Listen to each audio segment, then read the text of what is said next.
ओम सहना भवतु सहना भुनक्तु सह वीर्यं करवावहै तेजस्विनावधीतमस्तु मा विद्विषावहै। ओम शांति हरि ओम। आज हमारा थीम है मेडिटेशन पार्ट 1। ये यतीश्वर आनंद जी का एक आर्टिकल है, उनके नोट्स वो क्लासेस ले लिया करते थे बेंगलोर में, और उसको एक सज्जन ने नोट्स ले लिए थे। उन्हीं नोट्स को अरेंज करके हमने एक आर्टिकल बना के हाउ टू सी गॉड, ये एक पुस्तक है, उसके अंदर डाल दिया है। 2 पार्ट हैं, meditation part 1 and meditation part 2। Meditation part 1 के अंदर कुछ प्रिपरेशंस हैं और पार्ट 2 के अंदर जप और ध्यान का वर्णन। तो इसको हम शुरू करते हैं। सबसे पहले सतीश विग इसकी समरी करेंगे। सतीश जी, अच्छा शुरू करो।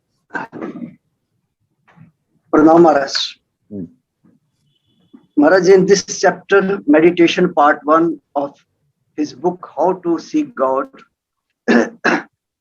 Swami Jateshwaranand Ji Maharaj has elaborated upon different ways of worship to be performed by a sadhaka at different stages of his spiritual evolution. These different ways of worship are suggested by the sages and the scriptures to suit different temperaments. The scriptures are the records of sages who attain the supreme in their spiritual life. Hence, their words represent the voice of God. Thus, it is the God himself who has put up various ways of worship through the sages and the scriptures. Prominently, there are 4 ways of worship as mentioned in the scriptures. First is image worship. Scripture says, image worship is the primary sadhana. Superior to it is the recital of holy name and hymns. Best is the mental worship, and the highest is meditation. Pratma puja, japa, srotratri, madhyama, uttama manasi puja, dhyanan, uttam ottama. As we have personality consciousness, we first take the help of an outside symbol in the form of images, photos, etc. Through the image, what we really worship is the supreme that is seated in our hearts. But by example of Kali Puja, Swamiji told us that the true image of Kali is in the heart. Devi is seated in your heart, worship her here. Second is visiting holy places, that is Tirth Bhranti. Wandering in the centers of pilgrimages is an elementary sadhana. Some may need it. However, we run from one pilgrimage to another, but the real purpose, real aim is lost. It would amount to Tirth Bhranti in the second sense of the word. Sri Ramakrishna used to say, visiting pilgrimages arouse Ishwar Uttadipana in us. But Sri Ramakrishna also said, we have to create solitude in our hearts and do sadhana there instead of wandering in search of God at holy places. Holy places have great spiritual atmosphere. Swami Shivanandaji once spoke highly of the glory of Belur Math. Belur Math is a holy place with a great spiritual atmosphere. No doubt, there is a divine manifestation there, but the source is not the place, but the supreme being. We cannot go and stay at Belur Math frequently. We must strive to find the supreme being within ourselves. Light चली गई हाँ, light चली गई महाराज, एक minute को चलाता हूँ, torch चलाता हूँ। Through we must strive to find the supreme being within ourselves and make a temple of our own heart.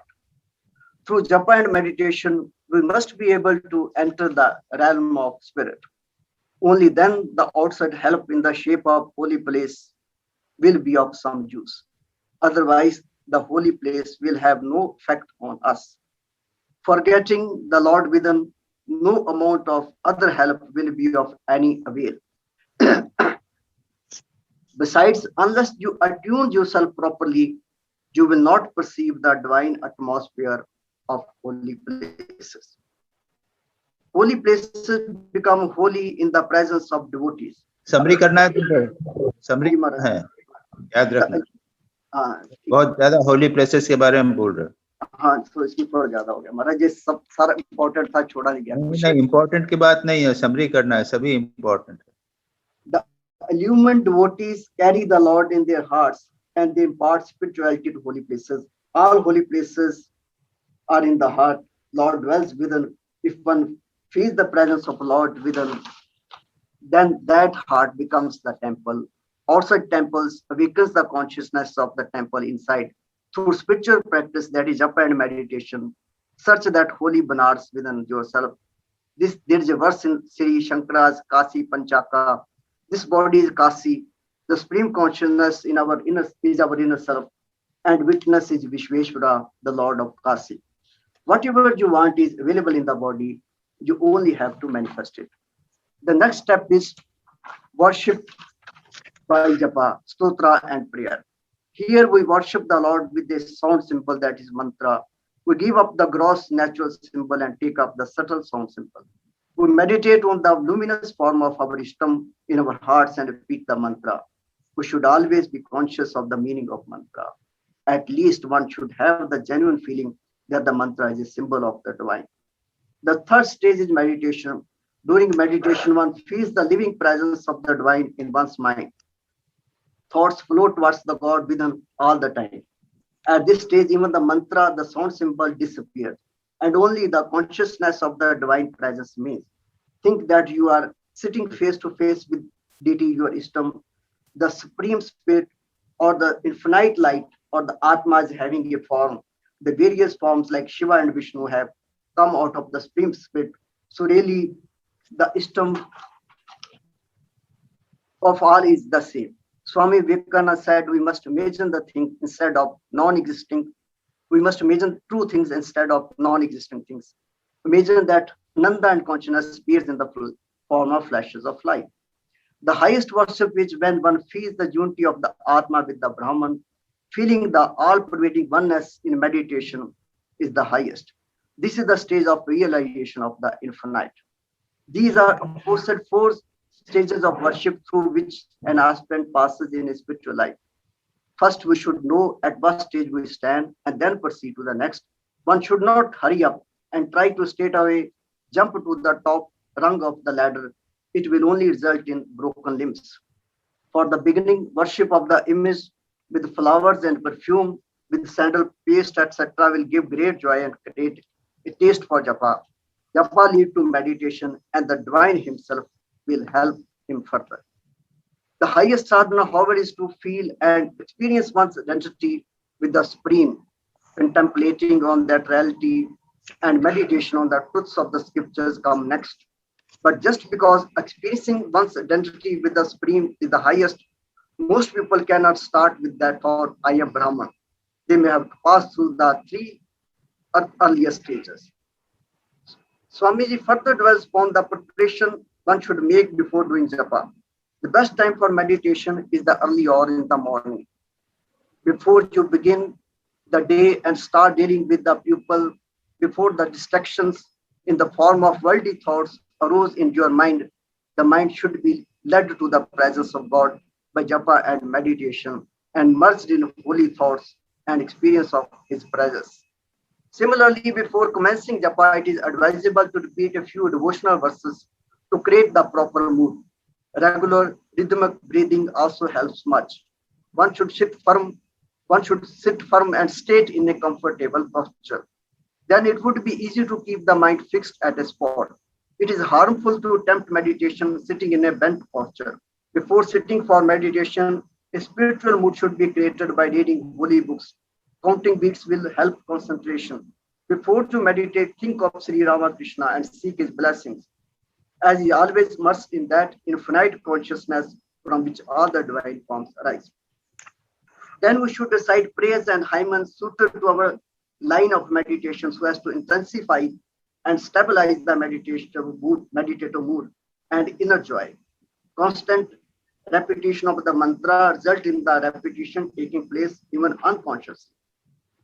The center of concentration may be either the heart or space between the eyebrows, but it should not be changed frequently. The heart is the better place for the beginners. The time for meditation should be fixed, just as the time of eating meals is fixed. Rhythmic breathing quietens the mind. Correct posture also helps, but more important is to cultivate love for the Lord. The more you love God, the more will the mind will come under the control. We should have a clear conception of God. The mantra is the Lord's name, representing some aspects of His, the creator, the preserver, or the destroyer. Never forget that the form of the Ishtam is only one aspect of the stream. Clinging to personality may be necessary in the beginning, but remaining all the while like that is not good. We must think of the infinite behind it. So we proceed from the image to the mantra, then to mental worship. There we get the idea of Lord and think of Him. When we proceed further, we cease thinking of Him, but feel His presence. In the higher stage, there is no differentiation. One consciousness will prevail. Some practice Hatha Yoga so that we might obtain health and strength and longevity. Others neglect the body altogether. But it is advisable to follow the middle path. The body should be kept healthy so that it will not stand in the way of spiritual practice. Okay, very good, very good, well done. अच्छा सुनो, ये pronunciation की बात है. HYMN आता है ना, वो है हिम. HYMN is hymen नहीं, him. HYM, him. Okay. Him. उसका pronunciation is HIM. जैसे हम कहते हैं ना him. Right. That is all right. And silent. So, अब can we ask questions now? सबसे पहले Subir Majumdar, you are there? Yes, महाराज जी, प्रणाम महाराज जी. तो प्रश्न करो. First question, Maharaj ji. I am less inclined to rituals since childhood. Ever since my initiation, I prefer to plunge into japa and meditation after some preliminary rituals as advised by my Guruji. Is that all right? All right. Absolutely all right. No difficulty. And because I do not necessary external puja is not necessary, and since it is your guru has already given you the procedure, you follow that procedure. It is not necessary to do external. Whatever minimal is given already in your instructions, that you follow. Okay. Ji Maharaj. The second question is, there is a statement in the article, Maharaj ji, what is meant by meditation on the truth of the scriptures? Truth of the scriptures यानी केवल scripture पढ़ लिया आपने, एक line पढ़ ली वो, लेकिन आप उसका अर्थ नहीं जानते हो. That is the point. उसको अर्थ को अच्छी तरह समझकर उसके ऊपर तद जपः तद अर्थ भावनम. अच्छा. हाँ, उसका अर्थ क्या है उसको अच्छी तरह समझ के उस पे आपको ध्यान करना. Very difficult. Ji Maharaj. Third question, Maharaj ji, is what is the attitude of Karta Bhajaz, which is mentioned in the Kathamrita? Karta Bhajaz, they reject idol worship or Thakur Puja, but rather worship Guru in human form. This is what Shri Thakur said. So what is the attitude they have? Attitude उसमें ऐसा है कि इस संबंध में मैं बता सकता हूँ कि जैनिज्म में भी कई ब्रांचेस हैं. एक तो सब जानते हैं दिगंबर श्वेतांबर, वो तो मेजर ब्रांचेस हैं.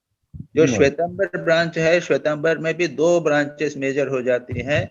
एक है स्थानकवासी और दूसरा है मंदिर मार्गी. तो हमारी माताजी तो जी जो मंदिर मार्गी थी, हमारे पिताजी स्थानकवासी थे. तो मंदिर में माताजी मंदिर में जाती थी, पूजा करती थी. हमारे पिताजी कभी मंदिर में नहीं जाते थे, वे स्थानकवासी थे. और ये स्थानकवासी लोग जो हैं ये आचार्य की पूजा करते. जी जी जी, अच्छा और पूजा यानी ऐसा नहीं कि फूल वूल चढ़ा के पैर में डालना, ये नहीं, जी यानी मन ही मन करेंगे, दूर से प्रणाम करेंगे, या कुछ चरण स्पर्श का ज्यादा वहां पे रिवाज नहीं है, लेकिन दूर से ही प्रणाम करेंगे, आदर करेंगे, उनके उपदेशों का पालन करेंगे। तो ये हुआ स्थानक वासी, यानी ये लोग गुरु को मानते हैं। तो ये चीज सर्वत्र है, कर्ता भजा में भी है और अन्य शास्त्रों में भी कई में भी है, कि जिसमें जो रिचुअल, एक्सटर्नल रिचुअल है, उनको उड़ा दिया गया। तो ओ, उसमें कोई नुकसान नहीं है। ये जो प्रथमा प्रतिमा पूजा, जप स्तोत्र आदि मध्यमा है, तो ये तो प्रथमा ही है, प्रिलिमिनरीज है। अगर कोई व्यक्ति उसको नहीं करेगा तो कोई बात नहीं। और जी बचपन से जिसके संस्कार बनेंगे, कर्ता भजा होगा या स्थानकवासी जैन होगा, जैसे हमारे पिताजी, तो कभी मंदिर में जाते ही नहीं थे, कभी मैंने जाते नहीं देखा, कभी मूर्ति को प्रणाम भी नहीं करते थे। Right, no difficulty about it. ठीक। थैंक यू महाराज, प्रणाम।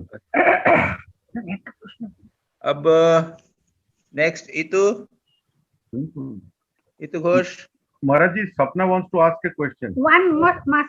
महाराज जी, एक प्रश्न था, ये जो हाँ। गायत्री मंत्र जो है, क्या हाँ। ये फीमेल नहीं कर सकते गायत्री मंत्र का जाप? ये मुझे नहीं मालूम भाई। आपको नहीं मालूम?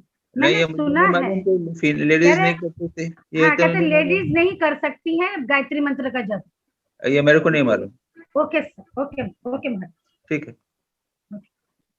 इतु घोष नहीं है। इतु दिलीप भाई, दिलीप शाह। जी अच्छा, आ जाओ महाराज, प्रणाम। ओ हाँ, तो- महाराज, मेरा अनम्यूट कर दिया, अब आ रहा है। अच्छा, तो दिलीप भाई इतु घोष को करने दो। हाँ जी जी महाराज, बिल्कुल। हाँ, पहला प्रश्न का उत्तर है, the article has shown me a new dimension which I think will help me more in my sadhana. What was the question? First question. The question was, I think, Has it helped you in your spiritual practice? yes, has it helped? Okay, ठीक है। Second. Second question का answer है, in meditation right now there is no change, but I expect after some time. Okay, And third question का answer है, yes, I think these suggestions are beneficial in my preparation for meditation. okay. ये जो मैंने question एक पूछे थे, इसलिए कि भाई एक फॉलो अप होना चाहिए कि हमारी जो ये क्लासेस हो रही हैं, या आपको यूजफुल हो रही हैं कि नहीं हो रही हैं। इसलिए मैंने 3 प्रश्न पूछे थे और कुछ लोगों ने उसके आंसर दिए हैं। सुबीर, तुमने भी आंसर दिए थे क्या? महाराज जी, वो जो आपको एक ईमेल भेजा था, मेरा उतना ही था महाराज जी। हाँ, the email I sent you, that was the only answer I had. Should I read it? You just read out. Just 1 second.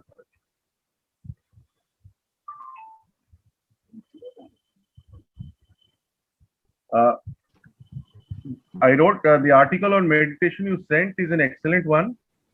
All the guidance that you have given me over the years are all there in this article. By practicing them and reinforcing them further during our meets and lectures over the years, have made it a habit with me. You have taught me so much more with the finer points, and I realize it has come from your personal experience and from your Guru Swami Yatishwarananda ji. This article has put everything comprehensively and should be of great benefit to all aspirants, even if they are of different temperaments. Okay. This article has given me a further boost. Now that I'm working whole day with morning and evening OPDs, it has made me realize more than before that quality and intensity matter more than quantity. Okay. That's all. Acha, Itu, questions. You have got 2 questions, isn't it? Itu Ghosh. Maharaj, first question है, if one has real progress in meditation, is it necessary to have a special feeling or to feel different at holy places? I don't understand. When you proceed, You see, whenever we go to the holy places, even if Yes, you are holy place. when we go to holy places, even if we are not a person who meditate, but you come to the Kashi and you feel a little difference.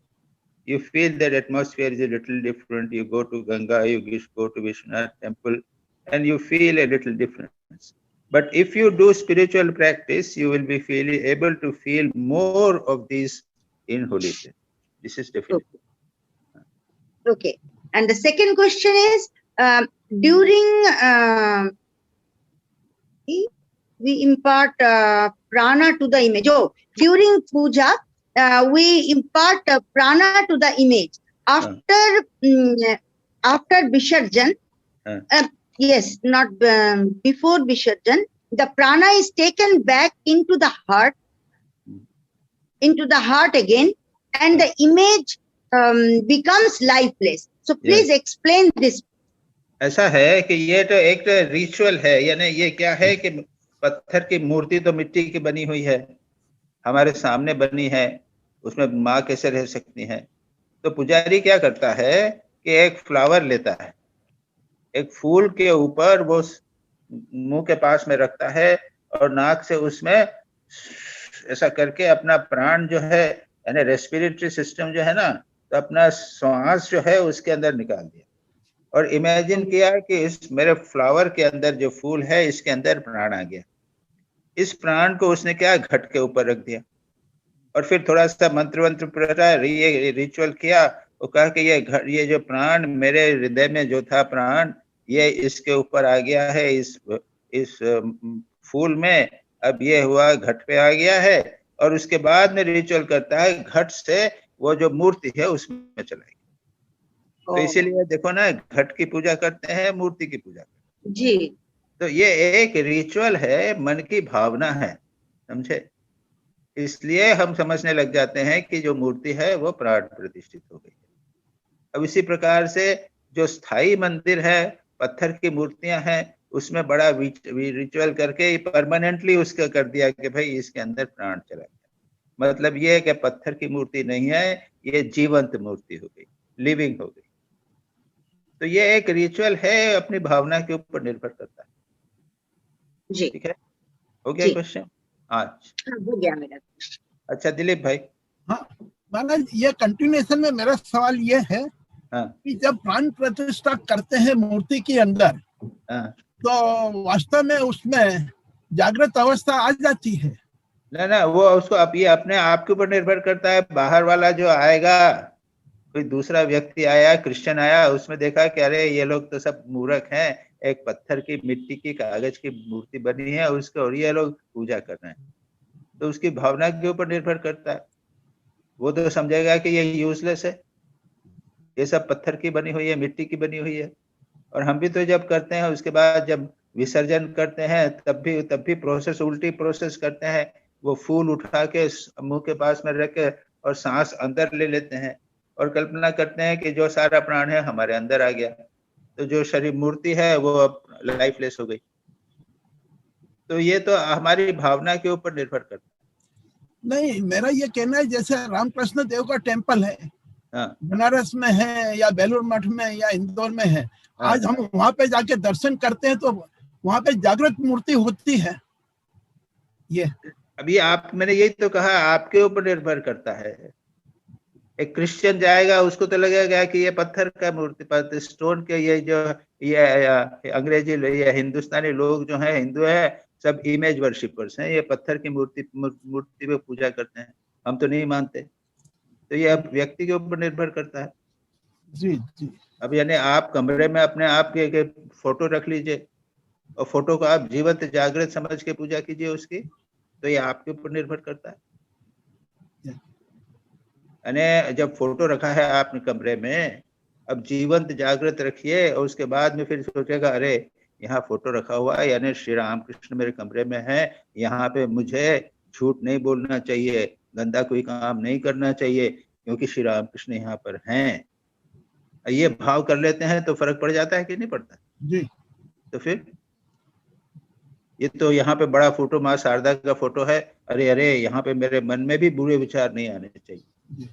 या तो माँ हैं, तो ये आपने भावना के ऊपर निर्भर करता है, या आपके लिए वहां पे अपने आपके कमरे में श्री राम कृष्ण और माँ शारदा और जितने भी लोग हैं वो सब वहां पे भी सचमुच यहाँ पे विराजित है।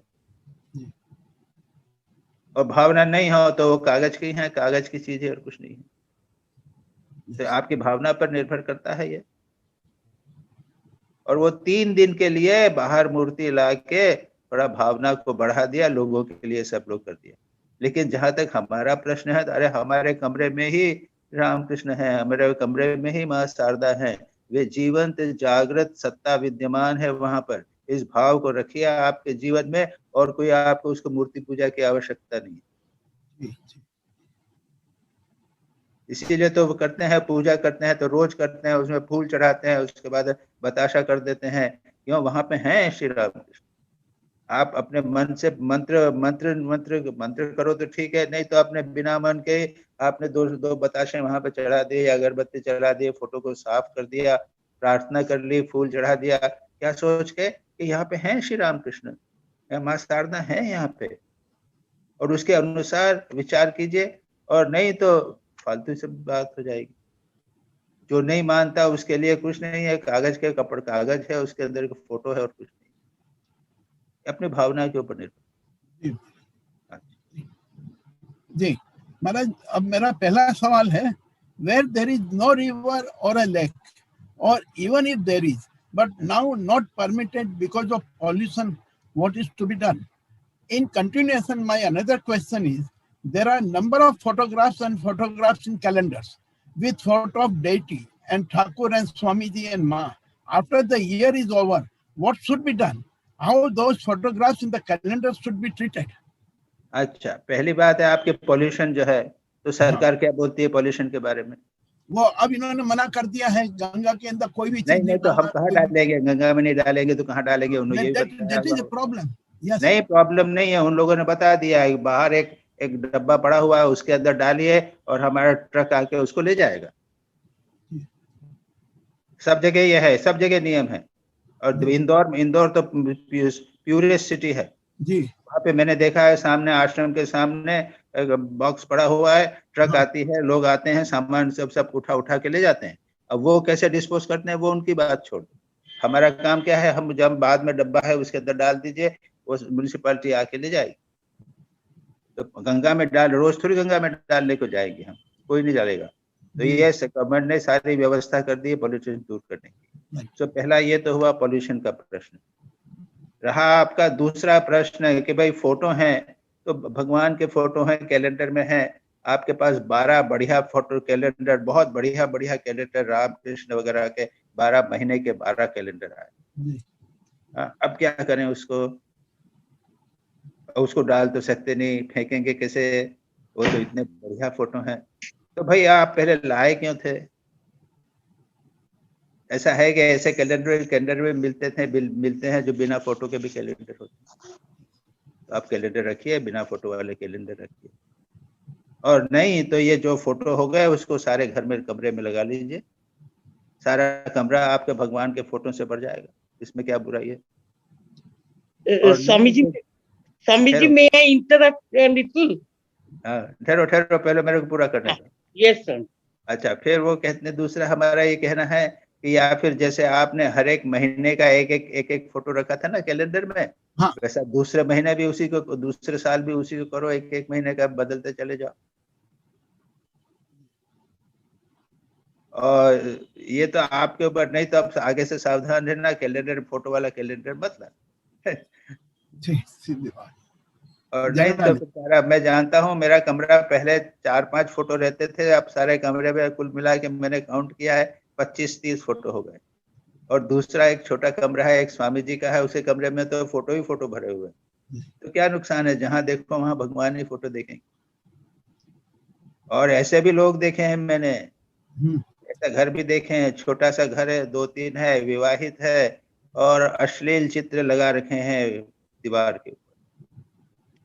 तो जैसा आप दीवार में फोटो रखेंगे उसका प्रभाव आपके मन पर पड़ेगा। तो आप पर निर्भर करता है, आप फोटो को, आप अगर फोटो नहीं चाहते हैं तो उसको आप लपेट के रख लीजिए, कोई दूसरा आए तो उसको दे दीजिएगा। कोई भी आएगा, अच्छा भाई मेरे पास बढ़िया बढ़िया फोटो तुमको चाहिए, हाँ हाँ हाँ हाँ दीजिए मेरे को, दे दो उसको, उसमें क्या नुकसान है? उसमें दे दो उसको, डिस्पोज ऑफ कर दो, डिस्पोज ऑफ करना, किसी को प्रेजेंट कर दो, बढ़िया फोटो। और लोग, कई लोग होंगे जो लेने के लिए तैयार हो। बिना बिना बिना पैसे के अगर आपको कुछ भी मिल जावे तो लगा लेंगे। मजाक करते हैं कि भैया हम तुम्हारे पास, हमारे पास पैसे तो नहीं है, टिंचर आयोडीन देंगे? तो हाँ भैया लगा दे मेरे हाथ पे टिंचर आयोडीन। जो मांगने वाले होते हैं ना, डोनेशन वाले, तो लगा दे टिंचर आयोडीन हमारे कमरे पे हाथ में लगा दे। तो एक किसी भी प्रकार से कर सकते हैं। दिलीप भाई हो गया? जी महाराज। अच्छा, जी ये चलो 1 मिनट, ये हाँ। रीता जी क्या बोलना चाहती हैं?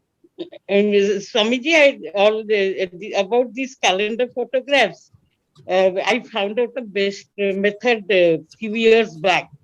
उसको काट के laminate करके I distributed it to the various village schools in Chandbali. So those schools which don't have, they ask every year. So that's it, and they hang it in the classrooms. Swamiji's words, Thakur's words. It is very inspiring for the children. That is a very good method. We can always. सुनो दिलीप भाई जी, सुना मैंने, right, very right. Laminate करके स्कूलों में present कर दो जी। The rural schools, they really appreciate. They hang it in the corridors and also in the classrooms, staff room, headmaster room. That is very nice. Yes. Very good, good idea. Maharaj, my second question is, what was Dharma Vyadha of Mahabharata, which is ideal? अच्छा, ऐसा है कि ये story है स्वामी विवेकानंद के कर्मयोग में। और आप लोग, मैं जो आर्टिकल भेजता हूँ वो तो पढ़ते हैं, स्वामी विवेकानंद के कर्मयोग को तो सबसे पढ़ना चाहिए। सबसे पहले मैंने अपने जीवन में वही किताब पढ़ी थी। और कहानी इस प्रकार की है कि एक सन्यासी ध्यान कर रहा था, बढ़िया तपस्या था, और एक उस दिन क्या हुआ, ऊपर देखा कि क्या दो चिड़िया जो झगड़ा कर रही है, एक कौवा और एक चील झगड़ा कर रही है। तो उसने कहा ये मेरे डिस्टर्ब कर रही है। ऊपर देखा उसने तो उसमें इतना तेज आ गया था कि दोनों भस्म हो, जल के भस्म हो गए। देखे, अरे मैंने इतना तपस्या किया है, मुझ में शक्ति आ गई। अब उसके बाद में वो भिक्षा मांगने गया, एक जगह खड़ा हुआ था, नारायण हरि, माता जी भिक्षा दो। तो माँ ने कहा कि बेटा जरा ठहरो, मैं आता हूँ। अब मेरे उसको गुस्सा आया कि अरे इसको जानती नहीं है कि मैं भस्म कर सकता हूँ, ये मेरे को प्रतीक्षा करने को बोल रही है। इतने में वो माँ ने अंदर से बोला, बेटा मैं कोई पक्षी नहीं हूँ जो जल जाऊंगा। तो बेचारा समझा कि अरे बाप रे, इसको मालूम हो गया। फिर बाद में वो कह रही थी, उसने अपने पति की पूजा, वो सेवा कर रही थी, पति की सेवा करके बाहर आई तो वो भिक्षा साधु जो था उसके चरणों में पड़ा कि माँ क्षमा करना, ये कैसे प्राप्त हुए आपको शक्ति, जानने की शक्ति। देखिए, मैं तो अपने पति की सेवा करके, मेरा जो कर्तव्य कर्म है, गृहस्थ का कर्म है, वो करके मैंने शक्ति प्राप्त की। अच्छा, तुमको और भी कुछ जानना चाहो तो तुम शहर में चले जाना, वहां पर शहर में एक कसाई, व्याध यानी कसाई, एक कसाई तुमको दिखेगा, उसके पास जाके उपदेश लेना। तो उसको आश्चर्य हुआ कि कसाई मेरे को क्या सिखाएगा। शहर में गया तो बाजार के बीच में वो कसाई बैठा मांस काट के बेच रहा है। दूर से उसने देखा तो कसाई ने उसको पास बुलाया, उसने कहा कि वो माता जी ने आपको भेजा है क्या आपके मेरे पास? अरे या तो मोबाइल फोन है नहीं, फिर भी इसको कैसे मालूम पड़ गया? तो उसने कहा ठीक है, तो आप जरा बैठिए यहाँ पे, मैं काम करके अपने घर जाऊंगा, तब आप मेरे साथ चलिए। घर गया, उसके बाद में अपने माता पिता की सेवा की, और उसके बाद में उसने प्रश्न किए सन्यासी ने, और व्याध ने उसको सारे उपदेश दिए। महाभारत में व्याध गीता के नाम से सारे उपदेश वहां यहाँ पे लिपिबद्ध है। बहुत सारे उपदेश हैं व्याध गीता के नाम से, इसको बोलते हैं धर्म व्याध। उसने कहा कि भाई मेरा ये काम जो भी हो, मुझे स्वधर्म के रूप में मिला हुआ है, मांस बेचने का काम ही है, ये मैं करता हूँ। ये इसी करने के बाद, इस कर्तव्य कर्म से ही मुझे ये सारी चीजें प्राप्त है। ये कर्म योग का ये बताए बात। जी Maharaj. Next question is what is true dreams which will uplift?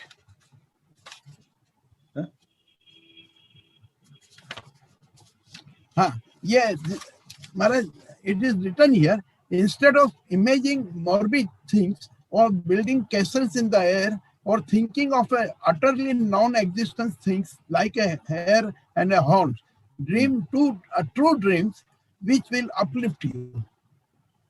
True dream, कल्पना भी, हाँ, ड्रीम यानी यहाँ पे ड्रीम है कल्पना। ऐसी कल्पना क्या है, आकाश कुसुम, फूल आकाश में एक फूल है, उसी आकाश में तो फूल होता नहीं, ऐसी कल्पना मत करो। लेकिन कल्पना ये तो कर सकते हो कि मैं दक्षिणेश्वर गया हूँ, मैं श्री राम कृष्ण के कमरे में गया हूँ, मैंने उनको प्रणाम किया है, ये सब जो ऐसे कल्पना ट्रू ड्रीम्स हैं। अब मैं जाऊंगा, वहां जाऊंगा, दक्षिणेश्वर में जाकर उनके कमरे में बैठकर ध्यान करूंगा, इस प्रकार के जो इमेजिनेशन है, जिसको बोला यहाँ पे ड्रीम बोला है, इसको बोला ट्रू ड्रीम्स। यानी ऐसे ड्रीम स्वप्न न वो मिथ्या न होवे, संभव होवे करने होने के, वैसे ड्रीम्स को या ऐसी कल्पनाओं को यहाँ पे ट्रू ड्रीम्स। ठीक है जी महाराज, बिल्कुल बिल्कुल जी। Now my next question is, what is wrong in thinking about the top? When you think of the top, then only you try and reach to some higher place. यहाँ पे ये लिखा है आपने, thinking of the top when we are on the first rung of the ladder is not good. हाँ, वो Sheikh chilli की बात है कि वो बैठे हुए हैं अपने पास में, तो कुछ है नहीं, देखिए मैं ये मेरे को कुछ देगा, उसको मैं बेचूंगा, बेच के ये करूंगा, बहुत महान बन जाऊंगा, एक पहाड़ एक महल में रहने लग जाऊंगा। ऐसी फालतू टॉप की बातें, ऐसी बातें जो संभव नहीं है, उसमें समय बर्बाद करने के बदले जो हमारे सामने नेक्स्ट चीज जो है उसको करने का प्रयत्न करना चाहिए। ऐसे बच्चा जो सोचने लगे कि मैं हमेशा कि मैं एमडी करूंगा, डॉक्टर बनूंगा, ऐसा सोचते टाइम बर्बाद करता है, उसके बदले यही सोचे कि भाई मैं नेक्स्ट क्लास में ये मेरे को क्या पढ़ना है, तो मैं जो पढ़ूंगा वो ठीक ठीक पढ़ाऊंगा। यानी व्यर्थ की कल्पना है, जो ऊपर की बातें करना है वो नहीं। लक्ष्य बना लिया कोई बात नहीं, लेकिन उससे अधिक जानने की उसकी आवश्यकता है। चलो ये महाराज। नेक्स्ट, आफ्टर जब the divine himself will help him further, when we all are children of one God, then why this partiality? That is my question.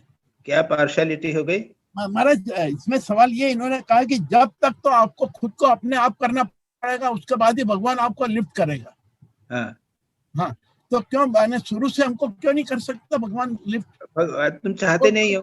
And a person who is not doing a job and before job, God will not help us to reach to the वो मालूम है ना कि वो एक कहानी है कि एक महिला जा रही थी कि हे भगवान, अभी मृत्यु आ जाती तो अच्छा होता जी। तो इतने में मृत्यु आ गई सामने। चल तुमने याद किया था ना मेरे को मृत्यु। नहीं नहीं नहीं नहीं, मैं तो इसलिए बोल रही थी कि मेरे सिर पे जो बोझा था उसको उठाने के लिए किसी की चाहिए थी मुझे, मृत्यु मेरे को नहीं चाहिए। हम लोग चाहते नहीं है, भगवान जो है देने भी आएंगे तो नहीं चाहेंगे। कोई आदमी आएगा इतना उसके बीबी बच्चे हैं, भगवान करेगा आए भगवान के भाई तुमको मोक्ष देता हूँ, कितने लोग हैं जो मोक्ष चाहेंगे भगवान से, ये बताओ। वो कहेंगे नहीं नहीं, मेरे को बच्चे को स्कूल में भर्ती करना है, उसकी मदद कर दो, मेरे को और कुछ नहीं चाहिए। तो भगवान जो आप चाहेंगे वो ही देंगे।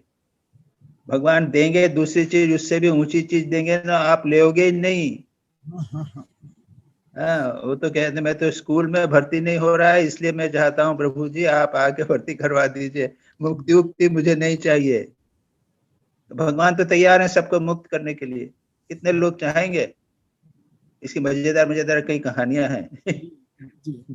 भगवान आते हैं दे के कोई नहीं लेता है, कोई देने को तैयार नहीं, लेने को तैयार नहीं। बराबर जी महाराज, बहुत। अरे तुम्हारे पास में भी कोई अगर बिना मांगे आएगा तो कोई नहीं वो बिना मांगे कुछ देने जाओगे ना तो भी वो शायद नहीं लेंगे। जब उसके काम की चीज होगा वो लेगा। उसको ज्ञान, अरे ज्ञानवान नहीं चाहिए मुझे, ये क्लासेस में आके मैं क्या करने वाला हूँ, मेरे को तो भैया तुम्हारी सैलरी मेरी बढ़वा दो बस, और कुछ नहीं। कितने लोग हैं जो ज्वाइन करेंगे ये लेक्चर्स, कुछ नहीं चाहते। जय Maharaj. Pilgrimage is the lowest, yes, pilgrimage is the lowest, ये आपका तुरानंद जी महाराज ने बताया। Then why sadhu saints and sages going pilgrimage and stay there for a long time? वो stay there is more important. वैसे तुमको मालूम है आजकल एक वो होता है, कॉन्ट्रैक्ट होता है 25,000 50,000 में, हाँ। 7 दिन में 4 धाम, मालूम है ना? जी हाँ, 4 धाम हेलीकॉप्टर से जो भी हो वो 7 दिन में हो जाता है। यानी बद्री केदार गंगोत्री यमुनोत्री 7 दिन में 4 धाम। इतना पहले कितनी मुश्किल से चढ़ते थे, वो आजकल सब हो जाता है तीर्थ। तो कर लो भाई। अरे दैट इज तीर्थ यात्रा इज नॉट इम्पोर्टेंट। तीर्थ यात्रा यतीश्वर उसी में आर्टिकल में है। तीर्थ भ्रांति यानी भ्रमण नहीं, भ्रांति। हमको भ्रम है तीर्थ करने से ये होता है। और बाद में ये भी तो कहते हैं कि सारा तीर्थ जो है ये काशी हमारे हृदय में ही है। वृंदावन सब हृदय वृंदावन है वास, हृदय रूपी वृंदावन में वास करो। वृंदावन जैसे स्थान पर जाने की आवश्यकता नहीं, ये भ्रांति। अगर वहां पर गए तो फिर वहां पर 1-2 महीने 3 महीने ठहर जाओ। स्टे इज इम्पोर्टेंट, घूमना नहीं।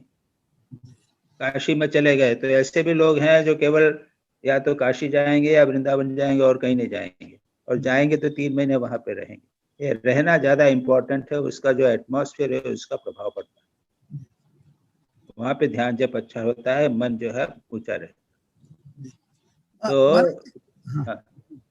मैं ये फिर से पूरा ये पैराग्राफ जो है अभी मैंने देख रहा हूँ, contemplation of the principle is the best, contemplation of scriptural truths comes next, still lower is the repetition of a mantra and roaming about the places in pilgrimage. अब ये जो है ये 4 जो है ना, हाँ। ऐसा पहला क्या है, पहला है उसका उल्टा करते हैं क्या, कि बाह्य पूजा और जप यानी तीर्थ यात्रा है ये हाँ। प्रथम है।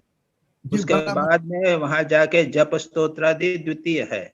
हाँ। तीसरा है ध्यान, और चौथा उसमें प्रतिष्ठित हो जाना। ये 4 लेवल हैं नीचे से। और इस श्लोक में बताया है ऊपर से। यस जी, प्रथम है भगवान में प्रतिष्ठित हो जाना। हाँ। दूसरा है उससे नीचे ध्यान करना, कंठम। तीसरा है जप ध्यान, जप स्तोत्र, और चौथा है बाह्य पूजा। उल्टा बताया, 4 लेवल बताए हैं, एक को ऊपर से स्टार्ट करके एक और नीचे से स्टार्ट करके जी, उसमें कोई फर्क नहीं पड़ता। Right Maharaj ji. We cease thinking of him but feel his presence. How is it possible without thinking presence is felt? Is it a intuition? कैसा कैसा कैसा? देखो जी, एक माँ कमरे में काम कर रही, रोटी बना रही, खाना बना रही, उसका मन कॉन्सेंट्रेटेड है। बच्चा है पास दूर खेल रहा है। अब वो कुछ देर बच्चे के आवाज नहीं आई तो माँ का खाना बनाना है वो अपने आप रुक गया। अरे कहाँ गया, उसकी आवाज नहीं आ रही। जाके देखा उसने क्या किया, तो बच्चा सो गया। उसको डर लगा कि छो तो नहीं गया उसको। तो उसका आधा मन खाने में लगा हुआ है और आधा मन बच्चे में पड़ा हुआ है। तो हमारा भी यही होता है। कॉन्शियस माइंड जो है, कंसंट्रेशन, वो हम एक काम में करते हैं, लेकिन दूसरे काम में मन जो है वो और कहीं पड़ा रहता है। हम कुछ भी करें, हम लेक्चर देवें या बैठे या ऊँघे या मंदिर में बैठे, हमारा माइंड ये डेफिनेटली जानता है कि मैं सन्यासी, उसके लिए मेरे को सोचना नहीं पड़ता। तात्पर्य यह है कि हमारा जो भी काम होता है आधे मन से होता है, कॉन्शियस मन से होता है, बाकी आधे मन में दूसरी बातें चलती रहती हैं। तो अगर दूसरी बातें चलती रहती हैं तो भगवान का चिंतन आधे मन से हो सकता है। अब पढ़िए उसको, फिर से प्रश्न को पढ़िए। We cease thinking of him, but feel his presence. How is it possible without thinking presence is felt? हाँ, तो विदाउट थिंकिंग माँ को बच्चे की प्रेजेंस फील हो रही है। Yes. है ना?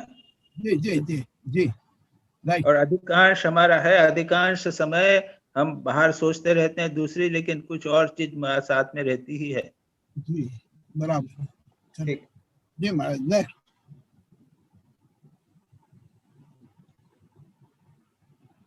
Maharaj, my next question is, Shravan brings knowledge, while meditation do not bring knowledge. Is it correct? तो तुमने तो आगे केवल श्रवण मन के छोड़ दिया। 3 लेवल हैं ध्यान में जिसके विचार के, श्रवण, मनन, निधिध्यासन। ये ज्ञान कहा जाता है। पहले आप सुनिए, यानी जो शास्त्र में लिखा है उसको पढ़िए या सुनिए। आप लेक्चर, हमारा लेक्चर सुन रहे हैं या आपने हमारा आर्टिकल पढ़ा है, उसके बाद में आप करेंगे मनन। श्रवण से ज्ञान हुआ, उसके बाद में उसको बैठ के आप सोचते रहते हैं ना, इतना सोचा उसके इसी तो क्वेश्चंस निकले हैं। तो ये अगर केवल पढ़ लेते या केवल सुन लेते तो उससे नहीं होता। सुनते हैं तो एक कान से सुनते हैं, दूसरे कान से निकल जाता है। दूसरा लेवल है मनन, उसके ऊपर विचार करना। और तीसरा है एक निर्णय लेना कि भाई ध्यान बहुत इंपॉर्टेंट है, उसको ध्यान को मेरे को करना चाहिए। यह निर्णय जो लेना है इसको कहते हैं निधिध्यासन या ध्यान। उसके बाद ध्यान।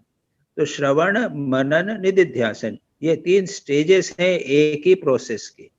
एक प्रोसेस जो है, एक प्रक्रिया एक ही है, जिसमें पहले हम ज्ञान अर्जन या तो श्रवण के द्वारा, सुनने के द्वारा या पढ़कर प्राप्त करते हैं, उसके बाद उस पर विचार करते हैं और उसके बाद में उसको मन में बिठाते हैं। इस कहते हैं ध्यान। तो ध्यान और श्रवण जो वो मनन है, मनन या जो श्रवण और ध्यान जो है वो एक ही प्रोसेस के अंग। ध्यान जो पहले आप सुनेंगे उसके बाद ही ध्यान कर पाएंगे, उसके नहीं तो नहीं। आपको मालूम ही नहीं है श्री रामकृष्ण क्या है, एक फोटो है, लेकिन आपने ब्रह्मेशानंद से सुना है रामकृष्ण के बारे में या उनकी किताब पढ़ी है, उसके बाद में मन में बात आई, अब आप ध्यान कर सकेंगे। बिना पहले उसके कैसे ध्यान सकोगे? उसका अर्थ तो जानना पड़ेगा। तो इसलिए श्रवण इंपॉर्टेंट है, उसके बाद में उसको अर्थ को समझ लिया और उसके बाद में ध्यान करना। तो ये दोनों तीनों एक ही प्रोसेस के हैं। ध्यान जो है उच्चतर है। You begin with shravan and then go to dhyan. चलिए जी महाराज जी, बहुत सही। Maharaj, another question is, what obstructions I have to remove to experience silence? ये एक प्रश्न आपका क्यों है? सारे आसपास जो बाहर से वातावरण में है, आवाज हो रहा है चारों तरफ, तो एक शांत जगह में बैठो, कमरा तुम्हारा साउंड प्रूफ हो, ये भी ऑब्स्ट्रक्शन होते हैं। पहले तो फिजिकल ऑब्स्ट्रक्शंस हैं, उसके बाद में जैसे ही आप बैठोगे, शांत करने का प्रयत्न करोगे तो मन में बहुत सारी चंचलता आएगी। तो ध्यान के लिए या साइलेंस के लिए आपको अपने मन को शांत करना पड़ेगा। और पतंजलि योग सूत्र में यम, नियम, आसन, प्राणायाम, प्रत्याहार, ये सारी बातें मन को शांत करने के लिए ही है। एक्सपीरियंस, साइलेंस एक्सपीरियंस करना अपने मन को ही तो शांत करने की बात कर रहे हैं ना। तो ये मन शांत, जब तक हमारी इच्छाएं वासनाएं रहेंगी तब मन कैसे शांत? थोड़ी देर बैठोगे शांत, तो उसके बाद में फिर अंदर से ये उठेगा, अरे ये काम नहीं किया, वो काम नहीं किया। मैं खुद ही जानता हूँ, मैं जब ध्यान करने बैठता हूँ तो आइडिया, प्लान्स उसी समय आते हैं। अरे आज मैं लेक्चर में ये बोलना है, वो तो प्लान उसी समय आते हैं जब आप ध्यान करने। तो it is a process of practice. पहले सारी चीजें को बैठेंगे ध्यान करने, इसीलिए कहते हैं, इसी में बताया ना किस तरह से तैयार करना। प्रिपरेशन फॉर मेडिटेशन तो है इसमें, उसको आप तैयार कीजिए, प्रैक्टिस कीजिए, तब आप साइलेंस समझ में आ जाए। ओके जी Maharaj, what I have experienced, कि जब मैं ध्यान करने बैठता हूँ या भगवान की मूर्ति के सामने बैठते हैं तो बहुत सारे जो प्रॉब्लम्स रहते हैं उसके सॉल्यूशंस मिलते हैं वहाँ। अच्छा ठीक है, तो कुछ लोग तो यही करते हैं, इसीलिए बैठते हैं, इसलिए ध्यान करने बैठ जाते हैं वो, लेकिन वो तो उसका उद्देश्य तो नहीं होता ना, लक्ष्य तो प्राप्त नहीं होता है।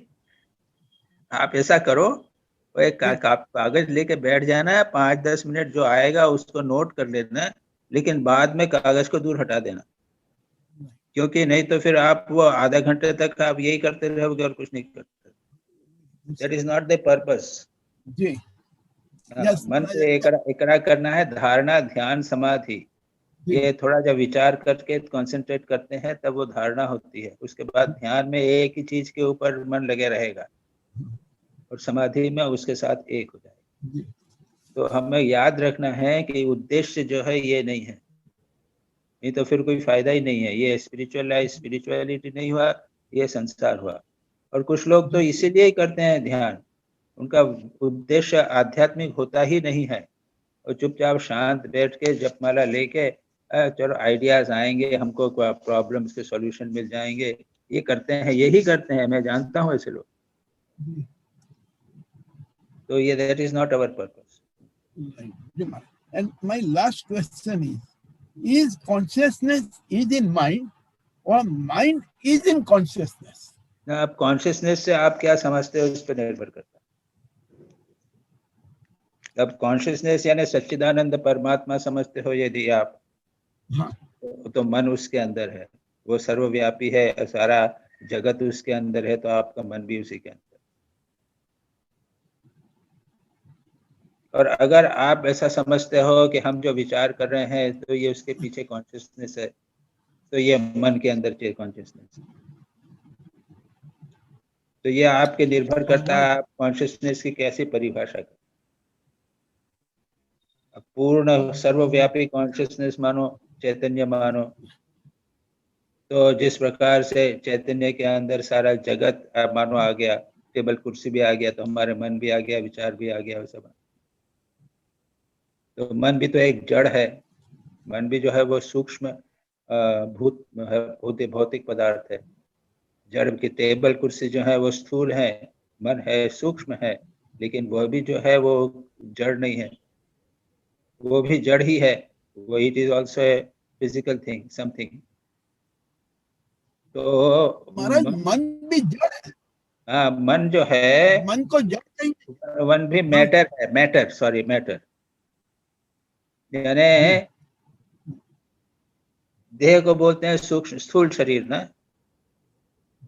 और मन को बोलते हैं सूक्ष्म शरीर जी। और मन को आप देख सकते हो, विचारों को देख सकते हो, उठ रहे हैं जा रहे हैं, तो कौन देख रहा है? तुम मन से भिन्न हो। तो मैं अपने मन को देखता हूँ, अरे मन में विचार आ रहे हैं, जा रहे हैं, आ रहे हैं, जा रहे हैं, तो जैसे एक रेल आ रही है, जा रही है, उस प्रकार में देख रहा हूँ। तो ये मन भी जो है, ये भी क्या हुआ है? सूक्ष्म शरीर, सूक्ष्म जड़,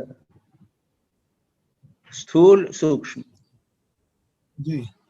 तो उसको मन के साक्षी बनना, मन को इसीलिए शांत करना, ये सब इसीलिए तो करते हैं। तो मन को स्थूल चीजों का साक्षी है। अरे हम तो सूक्ष्म भी काफी है ना। हमने मन जो हमारा जाता उठ रहा है, जा रहा है, मन में सारे विचार उठ रहे हैं, हम खुद देखते हैं। तो ये किसने देखा? मन जो है वो मेरे से भिन्न हो गया ना, तो ये कॉन्शियसनेस जो है मन से भिन्न हो गई ना। जी जी। तो कॉन्शियसनेस जो है वो मन से भिन्न है, ऐसा मान के चलो तो ठीक रहे बस। जी महाराज जी, प्रणाम महाराज। अच्छा, अब निवेदिता, आर यू रेडी? पहला जो प्रश्न है उसका तो आंसर आपने दे दिया है। उसके बाद है ये जो प्राण प्रतिष्ठा करते हैं, ये क्या आत्मा is this prana and atma to convert into chinmay into mridmay? अभी प्राण ही है। जब आप जो जैसा समझोगे उसके ऊपर निर्भर करता है। प्राण के साथ में अगर कॉन्शियसनेस डाल दिया तो उसमें कॉन्शियसनेस आ गई। हाँ ये नहीं तो सांस लेने वाली माँ हो गई कम से कम। हाँ ठीक है। Depends upon how you take it. Okay. अच्छा, दूसरा प्रश्न है, ड्यूरिंग दुर्गा पूजा इन दर्पण विसर्जन व्हाट डू द दर्पण एंड वाटर इंडिकेट? ये दर्पण and water indicate mind. Mind. हाँ, तो हमने मन से ही तो उसको निकाला था। हमने दर्पण में करते हैं कि पहले दर्पण में विसर्जन कर दिया, यानी हमें that is in the mind. तो पानी में क्या है कि पानी में रिफ्लेक्शन ठीक नहीं होता, इसलिए वहां पे नीचे मिरर रख दिया। ओके। एक्चुअली इट इज विसर्जन पानी में, और पानी जो है वो मन का स्वभाव है। मन जो है उसको एक सरोवर के तरह कल्पना करते हैं, उसमें लहरें उठती रहती हैं मन। तो मन जो है is a sort of A water container. तो मन को पानी है, उसमें वो हम उसमें रिफ्लेक्शन लेते हैं। मतलब ये है कि हमने माँ को उठा के हमारे मन में, हृदय में वापस उसको ले। ठीक है। अब उसके बाद है व्हाट इज ज्ञान चक्षु? ज्ञान चक्षु, उसमें क्या तुम्हारे पास किताब नहीं है ना? हाँ, वो चंदन लगाते हैं ना in between the eyebrow. Why the question is why they put chandan in between the eyebrows, in the forehead? हाँ, तो उसमें क्या लिखा है? So that is a place of that is a ज्ञान चक्षु. Maharaj is telling like that.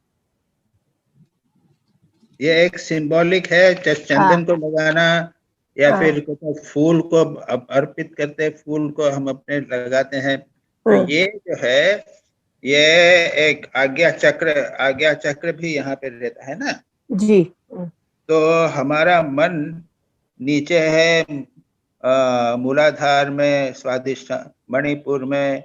ये नीचे वाले चक्र यानी खाना पीना और भोग करना, इसमें ही मन लगा रहता है। और आद्या चक्षु जो है, यहाँ पे ज्ञान उत्पन्न होता है। उसके बाद हृदय में आने पे थोड़ा सा भगवत चिंतन होता है। इस प्रकार के षट चक्र है ना जी जी।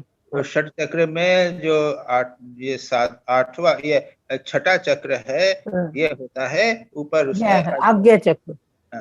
तो वो उसको वहां पे जाने पर ज्ञान उत्पन्न होता है। ठीक है। तो इसलिए उसको ज्ञान चक्षु कह दिया। उसको हम चंदन लगाते हैं, उसमें टीका लगाते हैं, और जब पूजा होती है तो एक फूल लेके उसको वहां स्पर्श करते हैं। उद्देश्य क्या है? टू रिमाइंड एंड टू उसको आज्ञा चक्र को जागृत करना। That's it. ठीक है। वहां पे ज्ञान चक्षु उत्पन्न होगा। ठीक। अच्छा, in the article it is written that what is the meaning of entering into the realm of spirit and how we will understand it? Entering the realm of spirit का मतलब यह है कि हमको चैतन्य का चिंतन चालू करना चाहिए। उदाहरण के लिए, सामने अगर आप टेबल देखें तो ये सोचिए कि टेबल मानो लिविंग है। छोटे छोटे बच्चे जो हैं वो तो सब खिलौनों को भी लिविंग देखते हैं ना। ठीक है। वैसे ही जो भी वस्तु देखें, जो भी व्यक्ति देखें, जो भी चलायमान देवें, अचल वस्तु देखें, उसको जब देखें तो सोचें कि ये कॉन्शियस है, या तो फिर सोचें कि उसके पीछे कॉन्शियसनेस विद्यमान। अब वो कहानी, बच्चों की कहानी होती है ना, तो टेबल कुर्सी बात करते हैं एक दूसरे से, है ना कहानी। जी। तो उसमें ये बच्चे उसको टेबल को अपन ने कॉन्शियस बना लिया। क्यों नहीं कर सकता? As a matter of fact ये बहुत इंपॉर्टेंट स्पिरिचुअल प्रैक्टिस है कि हम जो भी कुछ देखें, वस्तु देखें, उसको कॉन्शियस फील करें। It's very very important. और दुर्भाग्य ये है कि हम करते नहीं है। तो क्या होगा कि हम जहाँ कहीं भी जा रहे हैं, चल रहे हैं, तो हमको कुत्ता तो कॉन्शियस दिख जाता है, लेकिन पड़ा हुआ पत्थर कॉन्शियस नहीं दिखता। तो पत्थर को भी सोचिए कि वो कॉन्शियस है, टेबल को सोचिए कॉन्शियस है। इस प्रकार से हम we will enter into consciousness. और नहीं तो फिर कॉन्शियसनेस का, एंटरिंग इनटू कॉन्शियसनेस का मीनिंग फिर बहुत लिमिटेड हो जाएगा। वो ये होगा कि हम मूर्ति की पूजा कर रहे हैं, ध्यान कर रहे हैं, धीरे धीरे धीरे उसको हम कॉन्शियस फील करने लगता है। जैसे मैंने कभी कहा कि फोटो है, तो फोटो को, ठाकुर माँ का फोटो सोचो कि वो कॉन्शियस है, लिविंग है, तो फिर आपके जीवन में उसका परिवर्तन। महाराज माँ शारदा झाड़ू को भी कॉन्शियस बताती थी ना, माँ शारदा झाड़ू को भी इसी अंदाज से। हाँ, दैट्स राइट। झाड़ू को भी उसको आदर देना चाहिए, वो कॉन्शियस है, उसको संभाल कर रखो, सभी चीजों को ध्यान से रखो, तो it will make lot of. हाँ, अब उसके बाद है, please explain the unity of आत्मा एंड परमात्मा विदाउट सेपरेटनेस। सो इसको कैसे, वो किसी एक सेंटेंस में कुछ किस संदर्भ में लिखा होगा, मैंने सेंटेंस जो है मेडिटेशन में, नहीं मेडिटेशन नहीं, कुछ है आपके पास किताब में, can you find it out? ये दिलीप भाई जो क्वेश्चन करते हैं ना, तो उसके पॉइंट लगा के रख लेते हैं। अगर जब हम मेडिटेशन करेंगे तो आत्मा और परमात्मा का यूनियन सोचना चाहिए, ये यतीश्वरानंद जी हमेशा कहते हैं। जी हाँ, तो वो ध्यान में आप सामने इसको देखिए, आप बोलिए कि आप ही आत्मा है और परमात्मा का ध्यान करना है, दैट इज द थिंग। वो कहते थे कि सब कुछ कॉन्शियस है, पहले सोचिए कि सारे जब जगह सब तरफ प्रकाश है, उस प्रकाश ने दो फॉर्म लिए हैं, सामने एक आपके इष्ट का फॉर्म लिया है और दूसरा आपका फॉर्म लिया है। अब ध्यान कीजिए, और ध्यान करने के बाद में आपके फॉर्म को परमात्मा में विलीन कर दीजिए। उसके बाद में जब रिटर्न करोगे तो फिर सोचिए कि आपने फॉर्म ले लिया है, परमात्मा का भी फॉर्म हो गया है, उसके बाद में उन सब को आप परमात्मा में विलीन कर दीजिए। अगर हम कॉन्शियसली परमात्मा में निराकार का ध्यान नहीं कर सकते, इसीलिए उसी चैतन्य सत्ता ने एक परमात्मा का, भगवान का, हमारे राम का, रामकृष्ण का रूप सामने लिया है, और उसने ही मेरा ब्रह्मेशानंद का रूप लिया है। अब मैंने ब्रह्मेशानंद उस रामकृष्ण का ध्यान करते हैं, और ध्यान करने के बाद में दोनों ब्रह्मेशानंद और रामकृष्ण दोनों को बाद में विलीन कर देते हैं। तात्पर्य यह है कि किसी न किसी प्रकार से ये हुआ कॉन्शियसनेस का एक आत्मा के साथ, और विलीन करना, मर्जिंग द आत्मा इनटू परमात्मा। तो ध्यान के समय किसी न किसी प्रकार से ये विलय की एक प्रोसेस होनी चाहिए, कभी न कभी होनी चाहिए। हम हमेशा ध्यान करते हैं तो इष्ट का ध्यान कर लिया, और मैं अलग हूं और इष्ट अलग हैं, कंटिन्यूसली यही ध्यान करते हैं। नहीं, एक स्टेज ऐसी आनी चाहिए ध्यान में, लास्ट में, जब इष्ट को आप चैतन्य परमात्मा में विलीन करते हुए और स्वयं को भी परमात्मा में विलीन करते हैं, यानी आत्मा गेटिंग मर्ज इनटू परमात्मा। और लास्ट क्वेश्चन तो आपने आंसर बता दिया है, वो मेरा था कि contemplation on principle and spiritual truth, वो तो आपने बताया है। क्या बताया था? कंटेम्पलेशन ऑन, पहले बोले ना आपने, highest puja, highest meditation is contemplate on principles. Maharaj ये मैं बोलता हूँ, एक मिनट, ये मैत्रेय उपनिषद में जो मैंने सवाल पूछा था, contemplation of the principle is the best, contemplation of the scriptural truth comes next, the repetition of a mantra and roaming about the pilgrimage is the lowest. वो चार लेवल हुए हैं। जी बस। अच्छा, रीता बिश्वाल, कुछ है क्वेश्चंस? और कोई है क्वेश्चंस? महाराज जी प्रणाम। महाराज जी मैं देवाशीष साहब बोल रहा हूँ। महाराज जी प्रणाम। हाँ बोलो। महाराज जी मेरा एक क्वेश्चन, अभी mind is inert, then when the soul leaves the body, then man, buddhi, chitta, ahankar, it goes along with the soul. That is what we have read. Now, why man clings to the consciousness? Why it is clinging to the soul? If it is non-atma, it is a non-existence. Why it is clinging to the consciousness for the next birth? Why? I mean, it takes me towards the next birth with one. You say one is an inner. It is no. Firstly, is a purely theoretical question. Try to practice something and ask some practical question. Now, secondly, जब आप ये मानते हैं कि हमारा पुनर्जन्म होगा, तो स्थूल शरीर तो चला गया, अब पुनर्जन्म किसका होगा? तो हमारे सूक्ष्म शरीर, आत्मा जो है उसके साथ में सूक्ष्म शरीर को जाना पड़ेगा, तो वो आत्मा के साथ में सूक्ष्म शरीर क्लिंग होगा, और इसलिए उसके द्वारा अकॉर्डिंगली दैट पुनर्जन्म होगा। तो आत्मा के साथ जो क्लिंग होगा सूक्ष्म शरीर, उसके बोले मन बुद्धि चित्त अहंकार, ये सूक्ष्म शरीर के पार्ट्स हैं। Unless you accept it, how can you say that there will be पुनर्जन्म? किसका पुनर्जन्म होगा? प्योर आत्मा का तो हो नहीं सकता। You have to accept that सूक्ष्म शरीर आत्मा के साथ जाता है, और सूक्ष्म शरीर यानी मन बुद्धि चित्त अहंकार। Got the answer? Yes. Maharajji, another very one question is there. I mean, this is out of the topic what we are discussing. I read in the Sri Ramakrishna and his divine play that when Totapuri was meditating under the banyan tree and with dhuni in the night, and then some demigod came down from that tree and appeared in front of the Totapuri, and Totapuri said, "Who are you?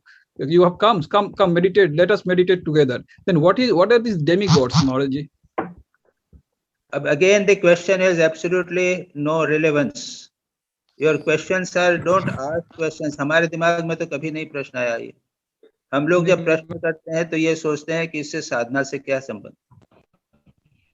तो हमारे यहाँ जिनको आप भूत कहते हैं या ब्रह्म दैत्य कहते हैं, यहाँ बनारस में भी हमारा जो आश्रम है उसमें एक बेल का वृक्ष है, और कहते हैं कि इसके ऊपर ब्रह्म दैत्य रहता है। तो और ये किसने? स्वामी ब्रह्मानंद जी ने यहाँ पे देखा है, उसको रहता है, कुछ डिस्टर्ब नहीं करता। तो क्या है कि जो लोग उच्च कोटि के साधक रहे होंगे और उसके बाद में या तो आत्महत्या कर ली होगी या फिर कोई बुरा काम हो गया होगा, और उस प्रकार से है, तो उनमें पावर, स्पिरिचुअल पावर भी है, लेकिन उसके साथ बुरी चीज भी जुड़ी हुई है। तो इसलिए ये भूत आदि ये सब मानते हैं, ये की बातें, भूतों की बातें और अलग अलग भूतों के लेवल, ये सब मानते हैं। अब इससे आपको क्या करना है? डोंट, उसमें आपको मन लगाने की जरूरत नहीं। हो गया? ये सुनाई नहीं दे रहा है, सुनाई नहीं दे रहा है, सुनाई नहीं दिया, सुनाई नहीं दिया। संजय देखो तो इनका देवाशीष कुमार साहा नहीं जग लग रहे।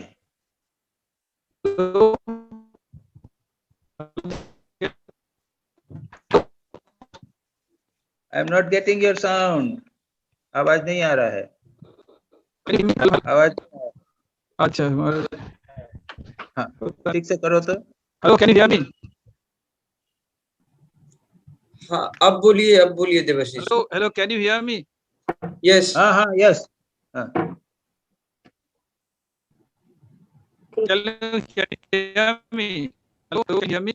हेलो, हाँ, आपकी आवाज आ रही है, अब आप आराम से बोलें।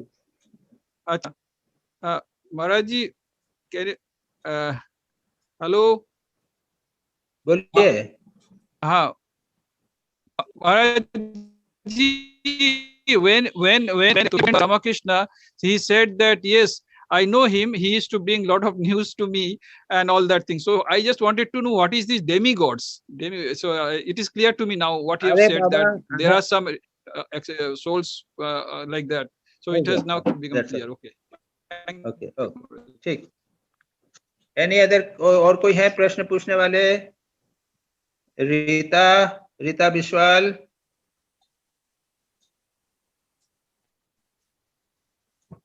महाराज प्रणाम, श्रीकांत बात कर रहा हूँ।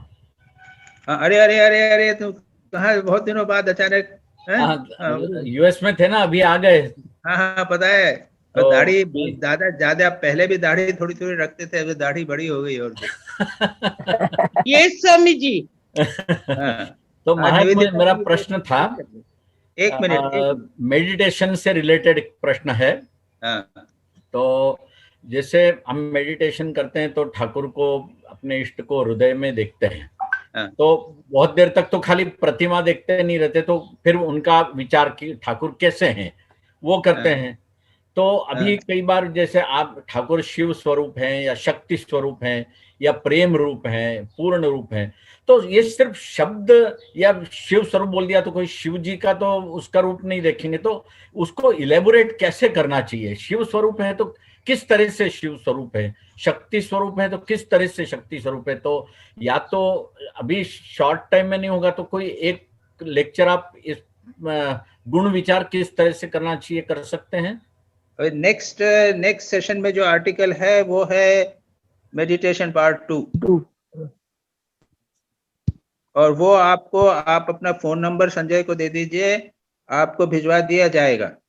अब मेरा फोन नंबर तो शायद उनके पास है क्योंकि उनने मुझे ऐड किया है, लेकिन फिर भी मैं उनको व्हाट्सएप कर दूंगा। ओके देन तो कोई दिक्कत ही नहीं है। नेक्स्ट आर्टिकल जो है वो पार्ट 2 है। पहला जो आर्टिकल है इसके अंदर मेडिटेशन के प्रोसीजर, अपने प्रिपरेशंस हैं। सेकंड में types of meditation, meditation of qualities of the इष्ट, यानी रूप ध्यान, उसके बाद गुण ध्यान, ये सब चीजें आ जाएंगी। अब उसमें देखिए, this is a very important question you have asked. Now Shri Ram Krishna, तब श्री राम कृष्ण को एक बच्चे को बोला कि बेटा ये श्री राम कृष्ण को ध्यान करना, ठीक है। उसने रूप को अच्छी तरह देख लिया, और रूप को देख के अब वो कंटिन्यूअसली उसका ध्यान कर सकता है, बट वो केवल रूप है, उसके सिवा और कुछ नहीं जानता है। श्री राम कृष्ण के बारे में उसकी जो धारणा है वो बहुत छोटी धारणा है। अब मेरे को अगर कहा जाए तो मैंने तो दक्षिणेश्वर भी देखा है, कामारपुकुर देखा है, काशीपुर देखा है, जहां जहां श्री राम कृष्ण ने साधना की वो स्थान भी देखे हैं, और श्री राम कृष्ण लीला प्रसंग पढ़ा हुआ है, और मैंने उसके साथ में वचनामृत रेगुलरली पढ़ता हूँ। उनके बारे में श्री राम कृष्ण को जैसा हमने देखा है ये सब पढ़ता, इतना सब मैं जानता। तो क्या सबका ध्यान करूंगा? नहीं करूंगा।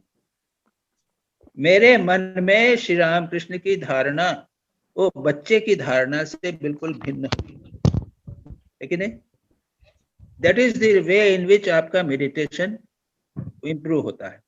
पहले गुण ध्यान, पहले था रूप ध्यान, अब तो मैं दाढ़ी का ही ध्यान करता था, श्री राम कृष्ण की दाढ़ी, कपड़ा, ये इसके ऊपर लगा, अरे ये तो हो गया। उसके आगे गुण ध्यान, लेकिन गुण ध्यान है, एक एक गुण का ध्यान करेंगे क्या? श्री राम कृष्ण की करुणा, तो करुणा में तो आपको क्या पूरी एक घटना बताना पड़ेगी श्री राम कृष्ण की करुणा की? That is not the point. Ultimately you get A idea, एक कॉन्सेप्ट हो जाता है जिसका ध्यान होता है। जैसे हम आपको कहेंगे आप अपने पुत्र का ध्यान कीजिए, तो बचपन से पुत्र जो बड़ा हुआ है तो आपके दिमाग में पुत्र की एक धारणा हो गई है। वो धारणा दूसरे व्यक्ति जो उसका फ्रेंड है उसकी धारणा से बिल्कुल भिन्न है। आप उसका ध्यान करेंगे तो उसके साथ में सारी की सारा उसका जो बचपन है, उसकी जो क्वालिटीज है, सब की सब कंडेंस हो गया आपके सामने। सो इसके लिए it all goes into the subconscious mind. Conscious mind में या तो रहेगी कॉन्शियसनेस श्री राम कृष्ण रहेगी या फिर उनका रूप रहेगा, but subconscious mind will have गुणस, उनकी लाइफ, उनका सारा लीला, everything will be in the subconscious mind. And when you meditate ultimately you proceed farther. जो बचपन में आप श्री रामकृष्ण को शुरू में रामकृष्ण को ध्यान करते थे और अब ध्यान करते हैं, उसमें जमीन आसमान का अंतर। That is what is meditation of रूप ध्यान करिए, अल्टीमेटली इट बिकम्स स्वरूप ध्यान। उसके बाद में फॉर्म नहीं रहता है, फॉर्म के बदले वहां पर वो उनके प्रेजेंस रह जाती है। He becomes divine, only presence रहती है। So these are the levels. इसके अंदर हम मेडिटेशन में और भी लेंगे। नेक्स्ट आर्टिकल जो है उसके अंदर फॉर्मलेस मेडिटेशन इत्यादि ये सब भी आएगा। ओके, ठीक है। अरे कैसे हो? अच्छा, वेरी गुड। प्रणाम महाराज जी। प्रणाम महाराज जी। प्रणाम स्वामी जी। सो हो गया? प्रणाम Maharaj ji. Shall we stop, Sanjay? Yes Swami ji. बोलो। Ask question. Swamiji, all my questions have been more or less answered. Oh, you have been answered. Okay. Yes. And especially in the last part when you explained about how to do dhyana on Thakur. Okay, ठीक है. Yes, sir. तो हम समाप्त करते हैं. ओम श्री राम शांति हरि ओम तत्सत् श्री राम कृष्ण पंकज भाई, प्रणाम स्वामी जी, प्रणाम।